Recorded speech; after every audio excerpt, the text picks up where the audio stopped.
Est-ce que vous saviez qu'un nouveau film Seigneur des Anneaux sortait en salle cette semaine? Parce que j'ai un peu l'impression que tout le monde s'en fout, alors qu'en plus, c'est pas trop nul. Mais il y a quand même un problème dont il faut qu'on parle.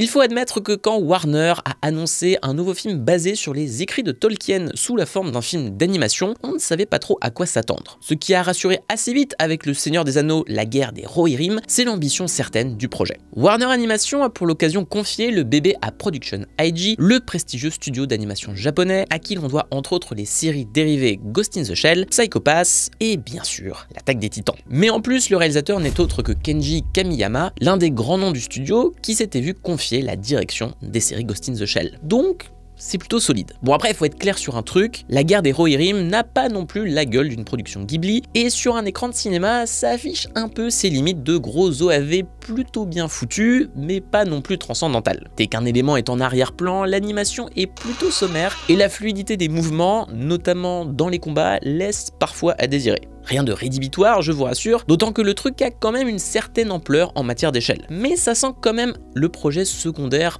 un peu précipité, et on va y revenir. Mais avant ça, il faut se poser une question. Ça parle de quoi, Le Seigneur des Anneaux, la guerre des Rohirrim? Eh bien, ça se passe un peu moins de 200 ans avant les événements du Seigneur des Anneaux, et on y suit les fiers guerriers du Rohan, menés par le valeureux et colérique roi Helm Point de Marteau, dont le doublage a été confié sans grande surprise à Brian Cox.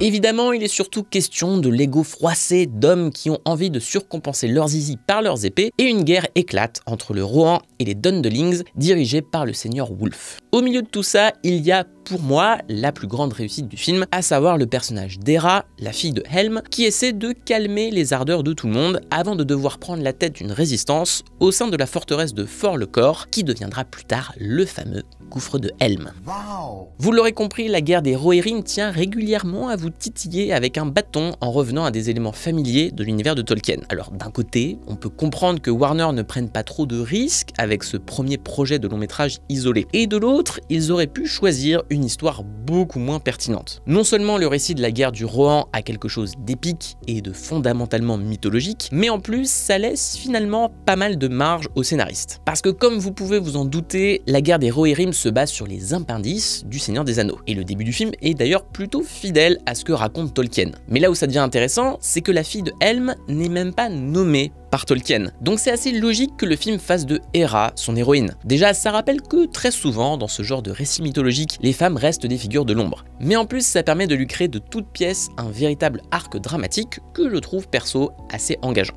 En fait, pour moi, le film tient beaucoup sur ça, et sur sa nature de conte médiéval un peu plus refermé sur lui-même que la méga fresque épique qui sert de colonne vertébrale à la Terre du Milieu. Ça a toujours été au fond la démarche analytique et intellectuelle de Tolkien, qui a notamment beaucoup bossé sur le mythe de Beowulf, et l'histoire d'Hera trouve une place vraiment intéressante au sein des grands événements historiques de la Terre du Milieu qui la dépassent. On revient à quelque chose de plus intime, qui ne concerne pas encore la fin absolue du monde par Sauron, et on y parle beaucoup de l'hubris des dirigeants, de leur orgueil et de leur soif de gloire, qui ne peut que tourner à la tragédie. Et de ce point de vue-là, le film peut s'avérer assez cruel avec certains de ses personnages. Bon, maintenant que j'ai dit pourquoi je trouve le film plutôt sympathique, il faut que je revienne à ce que je disais en intro sur son principal problème, qui gâche pas mal la fête. Malgré sa volonté de raconter une histoire un peu plus en vase clos, la guerre des Rohirrim détruit ses ambitions en étant un pur produit de fanservice à tous les niveaux. Vous pourrez me dire que c'est déjà ce qu'on reproche à la série d'Amazon Les Anneaux de Pouvoir, et je pense que Mathieu a résumé la chose de la meilleure des manières en la décrivant comme un guide touristique de la Terre du Milieu, et je vous renvoie pour ça à sa vidéo Plus salée que l'océan.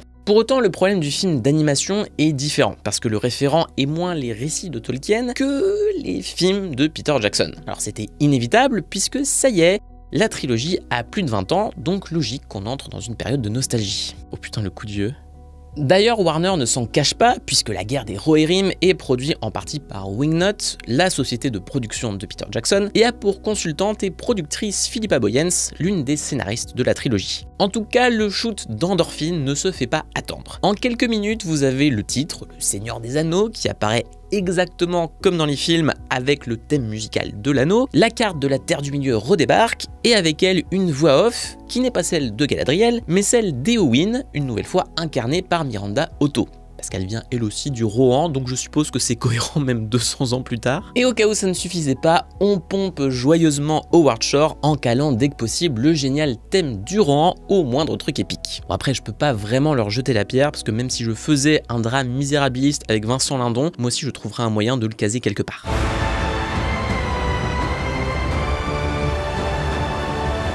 D'ailleurs, il y a un truc qui mettait un peu la puce à l'oreille de ce côté-là, et c'est les bandes annonces du film, qui passaient presque plus de temps à vous montrer des images des films de Jackson que celles du film d'animation pour bien marquer la filiation entre les deux. Et en soi, c'est là que la guerre des Rohirrim devient très vite pantouflard. D'un point de vue de la direction artistique, ça ne fait que recopier les acquis de la trilogie avec le petit clin d'œil complice dès qu'on nous montre la ville d'Edoras ou le gouffre de Helm. Alors d'un côté, ça rappelle à quel point l'ambition de Jackson et de ses équipes était proprement démentiel, mais de l'autre, ça y est, on tombe dans une fétichisation de cet univers pour encore le réexploiter et fatalement le dévitaliser. Ce que reflète cette nouvelle extension du Seigneur des Anneaux version Jackson, c'est que les films qui leur servent de base, et qui étaient, je le rappelle, de véritables électrons libres improbables dans l'industrie de l'époque, deviennent un énième objet de franchisation comme Star Wars ou Jurassic Park. Et c'est amplifié par les coulisses assez complexes que constituent désormais les droits autour de l'œuvre de Tolkien. Et vous allez voir, c'est important qu'on y revienne.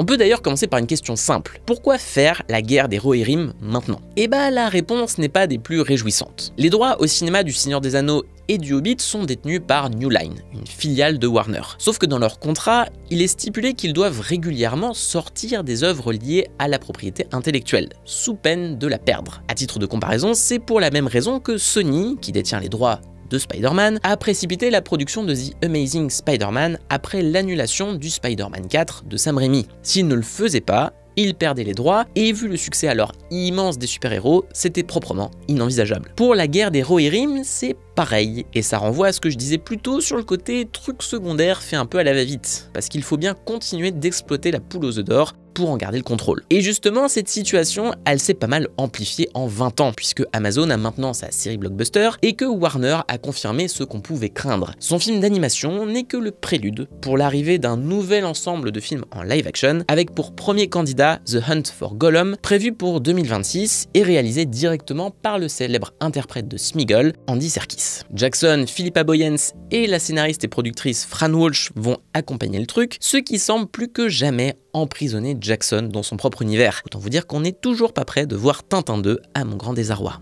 Et attendez, parce que c'est là que ça se complique. Les droits du Seigneur des Anneaux, c'est un sacré bordel. Mais je vais essayer de vous résumer ça simplement. En gros, il faut surtout comprendre qu'il y a deux entités importantes. Tout d'abord, il y a le Tolkien Estate, la structure juridique qui gère les droits autour des livres de l'auteur et qui est globalement aux mains des descendants de Tolkien. Mais il y a aussi et surtout Middle-earth Enterprises. Pour vous la faire courte, à la fin des années 60, Tolkien a validé un contrat avec le studio de cinéma United Artists, qui a essayé de lancer dans la foulée une adaptation du Seigneur des Anneaux avant d'abandonner et de revendre ses droits à la Saul Zaentz Company, la boîte du très grand producteur du même nom. Et ces droits, ils ne concernent pas que les adaptations au cinéma du Seigneur des Anneaux. Déjà, ça inclut aussi le Hobbit, et en plus du cinéma, ça prend en compte les pièces de théâtre, les produits dérivés en tout genre, ce qui inclut aussi les jeux vidéo maintenant, et plus généralement tout licensing autour de la propriété intellectuelle. Donc histoire de bien comprendre, quand je vous disais que Warner et New Line voulaient conserver les droits du Seigneur des Anneaux, ça veut dire en réalité qu'ils veulent conserver leurs droits de licence sur la marque, qui a été négocié avec Middle-earth Enterprises.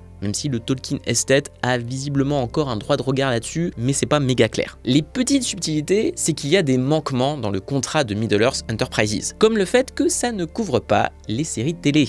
C'est pour ça qu'Amazon a pu lancer les Anneaux de pouvoir, parce qu'il n'avait qu'à négocier directement avec le Tolkien Estate pour acheter des droits de diffusion. Et il est bon de préciser que Middle-earth Enterprises n'a les droits que sur le Seigneur des Anneaux, ses appendices et le Hobbit. Si quelqu'un veut un jour adapter des éléments du Silmarillion, à tout hasard, il faudrait que le Tolkien Estate autorise cette exploitation par un nouveau contrat. Bon, vous allez me dire, tout ça c'est de la popote interne qui n'intéresse que les nerds dans notre genre, et dans le principe, c'est pas faux. Sauf qu'à sa manière, la guerre des Rohirrim s'annonce comme le symptôme d'un futur pas bien optimiste. En 2022, la SoulZense Company a décidé de mettre aux enchères Middle-earth Enterprises, et beaucoup y ont vu l'opportunité de mettre la main sur la franchise juteuse et ses droits multimédia. Finalement, c'est le géant suédois Embracer qui a gagné la bataille. Alors Embracer, ils sont surtout connus en tant qu'éditeurs de jeux vidéo, c'est notamment eux qui possèdent Tomb Raider désormais, mais ils possèdent aussi les comics Dark Horse et cherchent à se développer dans d'autres domaines artistiques et culturels. Donc vous comprenez bien qu'ils n'ont pas acheté Middle-earth Enterprises pour laisser la marque dormir dans son coin. En bref, la question des droits du Seigneur des Anneaux montre bien qu'on va entrer dans une ère de surexploitation de la franchise, bien loin de l'objet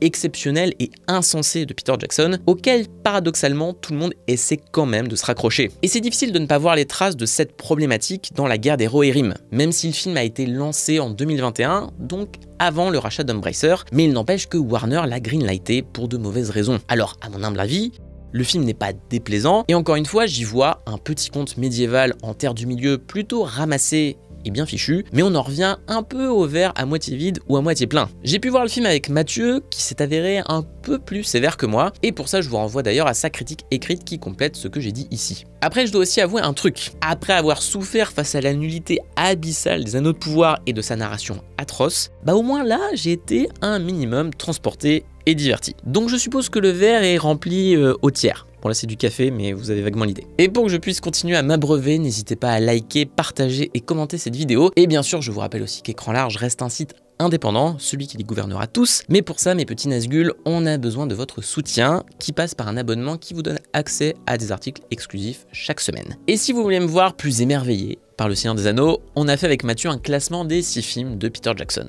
Et sur ce, je vous dis à la prochaine. Ciao!